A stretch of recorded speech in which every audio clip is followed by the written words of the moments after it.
ceux ou celles qui ont investi aux États-Unis d'Amérique ou en Europe, ils ont investi en milliers de dollars ou en milliers d'euros. Écoutez-moi très bien.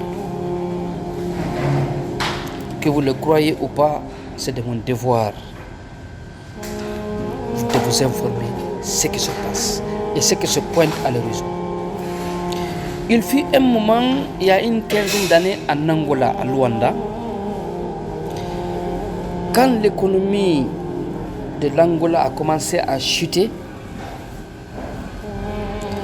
100 dollars, c'était 7700. Après 6 mois, le même 100 dollars était à 77 000.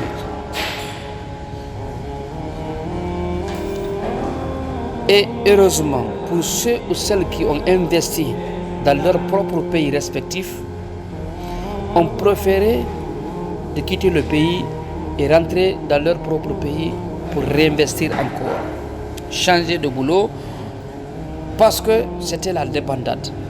Et c'est resté ceux qui étaient nouvellement venus et ceux qui n'avaient rien, donc, mais qui cherchaient prix de popotes.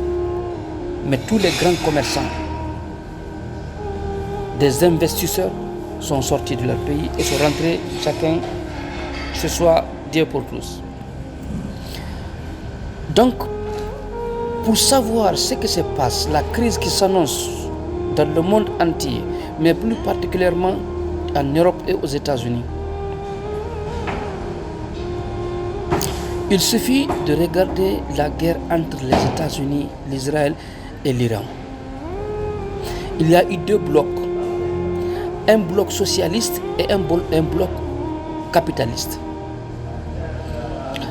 La Russie, la Chine, la Corée du Nord, l'Iran veulent à tout prix pour que le pétrodollar chute et qu'il y ait un monde multipolaire, et de vendre tous les pétrodollars en pétro-yuan ou en rouble russe. Et les États-Unis ne veulent pas ça. Les États-Unis ne veulent pas qu'on leur détrône. Plus d'une centaine d'années, les États-Unis gouvernent le monde. C'est les gendarmes du monde. Plus de 100 ans, le pétrole est vendu en dollars. Et voilà, maintenant, c'est le déclin. C'est le déclin. J'exhorte à tout un chacun d'investir ce soir, avant qu'il ne soit trop tard.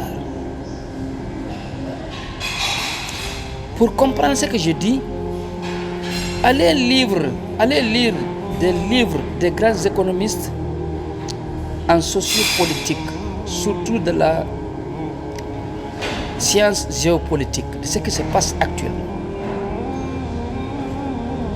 Il y a une crise qui s'annonce, qui ne dit pas son nom. Même ceux qui sont en Afrique sont appelés à investir dès maintenant. Surtout vous, les ressortissants africains qui vivent aux États-Unis ou en Europe et qui ont passé par tous les moyens de prendre toutes vos économies pour investir dans ces pays.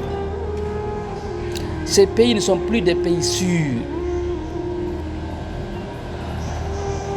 Regardez, les carburants et les gaz commencent à monter. Et petit à petit, le dollar et l'euro vont perdre leur propre valeur.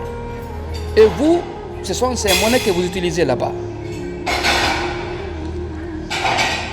Donc faites beaucoup attention. Sinon, vous risquez de perdre des milliers de dollars et en fin de compte, beaucoup vont se suicider. Beaucoup vont se dire. Parce que tu ne peux pas voir que tu as vécu en Europe ou aux États-Unis pendant 50 ans, 80 ans, toute l'économie que tu as pu assembler et tu vois ça partir tout d'un coup comme une fumée. Et que ceci reste vraiment stagné dans ton cœur et que ça ne se passe pas quelque chose. Rare. Faites beaucoup attention. Prenez votre argent, prenez vos économies, venez en Afrique investir. Chez vous, chez vous. Quel que soit l'investissement que vous faites chez les gens, ça ne sera jamais chez vous. Quels que soient les investissements que vous créez, que vous faites chez les gens, chez les autres, ça ne sera jamais votre pays, comme votre pays. Mais par contre, votre pays, c'est votre ADN. Quelle que soit la difficulté que tu as dans ton propre pays, c'est ton ADN. On peut comprendre. Un langage pulaar dit kama no wa'i wo ko kama ko neɓoɗa wonde ka goɗɗo wonata kama. À bon entendeur, salut.